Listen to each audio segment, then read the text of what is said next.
2 Samuel, chapitre 8. Après cela, David battit les Philistins et les humilia, et il enleva de la main des Philistins les rênes de leur capitale. Il battit les Moabites, et il les mesura avec un cordeau, en les faisant coucher par terre. Il en mesura 2 cordeaux pour les livrer à la mort, et un plein cordeau pour leur laisser la vie. Et les Moabites furent assujettis à David, et lui payèrent un tribut.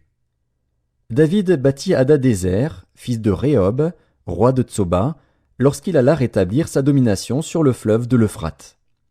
David lui prit 1700 cavaliers et 20 000 hommes de pied. Il coupa les jarrets à tous les chevaux de trait et ne conserva que 100 attelages. Les Syriens de Damas vinrent au secours d'Hadadézer, roi de Tsoba, et David battit 22 000 Syriens. David mit des garnisons dans la Syrie de Damas. Et les Syriens furent assujettis à David et lui payèrent un tribut. L'Éternel protégeait David partout où il allait. Et David prit les boucliers d'or qu'avaient les serviteurs d'Hadadézer et les apporta à Jérusalem. Le roi David prit encore une grande quantité d'airain à Béthar et à Bérotaï, ville d'Hadadézer. Toi, roi de Hamath, apprit que David avait battu toute l'armée d'Hadadézer, et il envoya Joram, son fils, vers le roi David, pour le saluer et pour le féliciter d'avoir attaqué Hadadézer et de l'avoir battu, car Toi était en guerre avec Hadadézer. Joram apporta des vases d'argent, des vases d'or et des vases d'airain.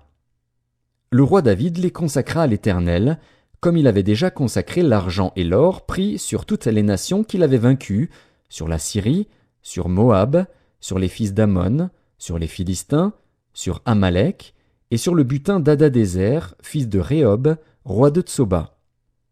Au retour de sa victoire sur les Syriens, David se fit encore un nom, en battant dans la vallée du Sel 18 000 Édomites. Il mit des garnisons dans Édom, il mit des garnisons dans tout Édom, et tout Édom fut assujetti à David. L'Éternel protégeait David partout où il allait. David régna sur Israël, et il faisait droit et justice à tout son peuple. Joab, fils de Tseruja, commandait l'armée.